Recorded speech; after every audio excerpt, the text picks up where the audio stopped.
आपका दोस्त अविनाश पांडे। आज हम आ गए हैं गोमती नदी के किनारे। आज संडे था तो सोचा कि लखनऊ दर्शन कर लिया जाए और आप लोगों के साथ भी जो क्षण वो दर्शन साझा किया जाए। और ये देखिए, इधर हमारी गोमती जी हैं और इसमें ये खरपतवार है।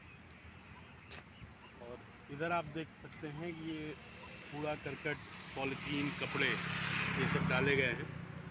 और दोस्तों, ये और कोई नहीं डालता, ये हम ही डालते हैं।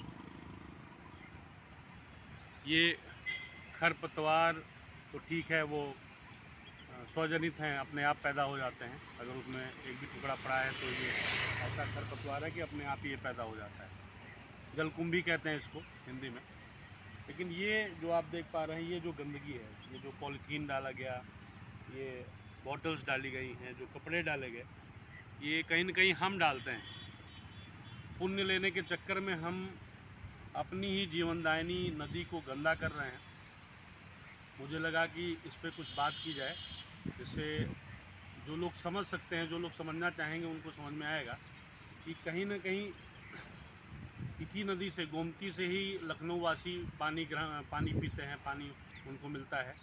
प्रत्यक्ष और अप्रत्यक्ष रूप से वो जल हम गोमती से ही पीते हैं, मिलता है हमको, चाहे वो पीने का पानी हो, चाहे नहाने का, चाहे धोने का। तो हमारा दायित्व भी बनता है कि हम इस जीवनदायिनी, इस जलदायिनी नदी को, गोमती जी को स्वच्छ रखें, उसको पवित्र रखें।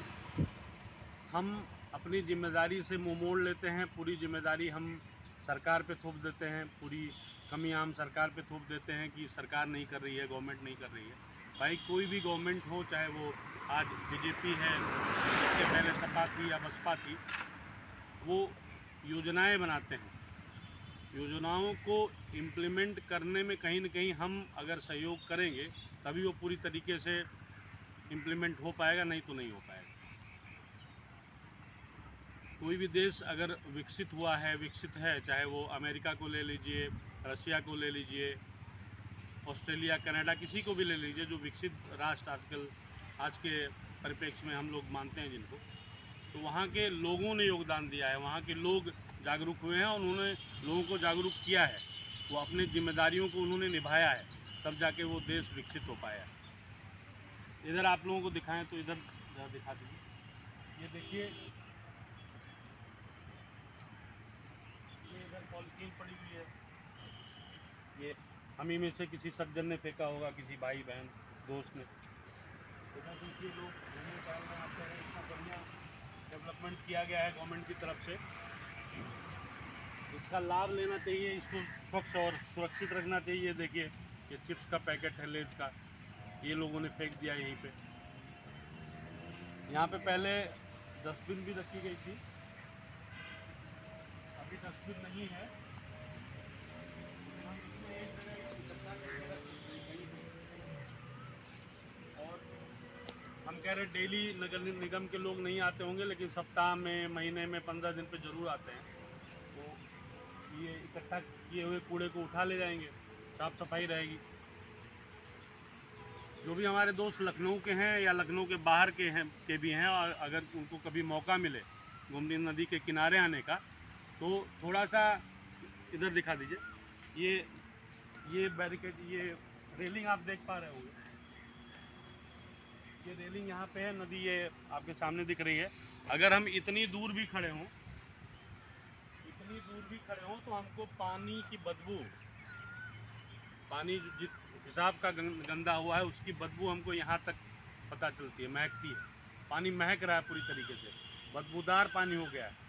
अब आप सोचिए कि पानी इतना बदबूदार हो गया है, तो हम प्रत्यक्ष अप्रत्यक्ष रूप से भले फ़िल्टर करके पानी हमको मिल रहा है गोमती का, लेकिन पूरी तरीके से वो स्वच्छ नहीं हो पाता होगा।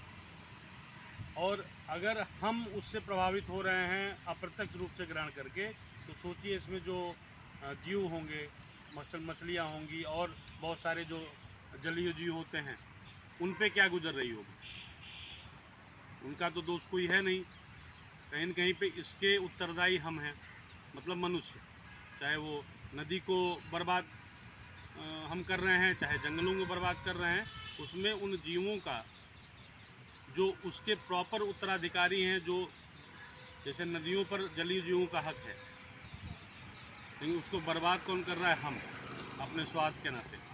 जंगलों पे जंगली जानवरों का हक है, जंगली पशुओं का हक है, जीवों का हक है, उस पर हक कौन जता रहा है?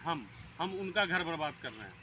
अगर हमारे घर पे कोई हक जताए, हमारे घर पे कोई कब्जा करना चाहे, हमको पसंद आएगा?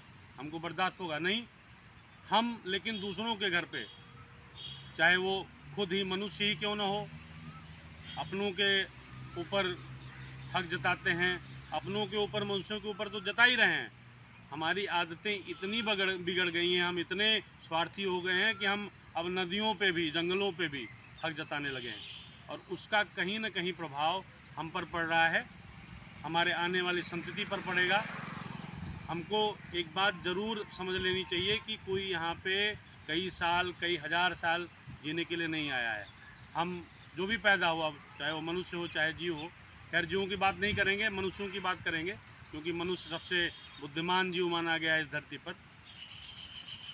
परमात्मा की सबसे महत्वपूर्ण और सबसे बुद्धिमान कृति है वो मनुष्य है, और वही मनुष्य अपने स्वार्थ में इतना अंधा हो गया है कि उसको एक बार भी उसके दिमाग में नहीं आता कि हम जो पेड़ काट रहे हैं, क्या उस पर हमारा हक है काटने का। और मान लीजिए किसी कारणवश, किसी आवश्यकतावश हमने पेड़ काट भी दिया, तो हम लगा रहे हैं क्या?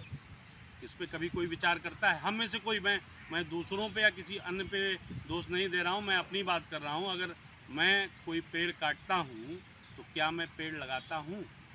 इस पे हम विचार करते हैं? नहीं करते, एक बार भी नहीं सोचते। हम सबको सारी चीज़ें प्योर चाहिए, चाहे वो खाना हो, चाहे पानी हो, कुछ भी हो, सब शुद्ध चाहिए। तो भैया पेड़ कटते जा रहे हैं, नदियाँ प्रदूषित होती जा रही हैं, तो कहाँ से हमको शुद्ध चीज़ मिलेगी? हमको शुद्ध भोजन की बात छोड़ दीजिए, शुद्ध खाना, शुद्ध हवा नहीं मिलेगी, और न मिल रही है। आने वाले टाइम पे यही स्थिति रही पेड़ों की कटाई की, जंगलों की कटाई की, तो हमको सिलेंडर, ऑक्सीजन सिलेंडर खरीदना पड़ेगा, उसके भी खर्चे बढ़ जाएंगे। सोचिए, आज 2 टाइम के भोजन की व्यवस्था ढंग की नहीं हो पा रही है, कल कुछ ऑक्सीजन जब खरीदना पड़ेगा तो कितने लोग जीवित रहेंगे? ये एक इसका भी रेशियो होता है, रेशियो मुझे पता नहीं है कि कितने पेड़ रहें तो कितने लोगों को ऑक्सीजन मिलेगी, इसका भी एक रेशियो है, और वो रेशियो धीरे धीरे घटता जा रहा है। ये मुझे पता है कि वो रेशियो धीरे धीरे घटता जा रहा है।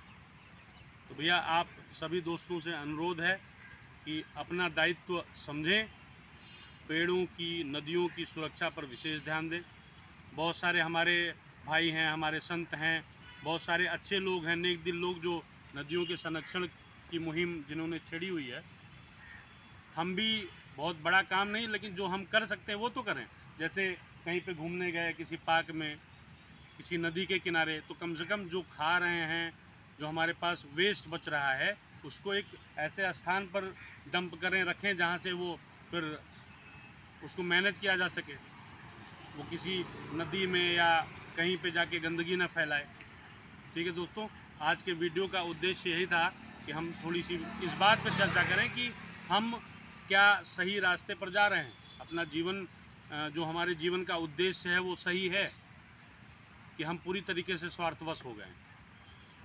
ठीक है दोस्तों, आशा करते हैं ये चर्चा, ये बातें आप लोगों को समझ में आई होंगी। अगर जिन भाई को कुछ गलत लगा हो वो कमेंट बॉक्स में कमेंट कर दे, कोई सुझाव हो तो सुझाव ज़रूर दें। ठीक है दोस्तों, बहुत बहुत धन्यवाद। आशा करते हैं कि हम सभी मिलकर एक नया भारत बनाएंगे, स्वच्छ भारत बनाएंगे, ताकि हमारे आने वाली संतति, हमारे जो जीव जंतु हैं जिनका हक बराबर का है, वो सभी लोग सुखी रहें, संतुष्ट रहें।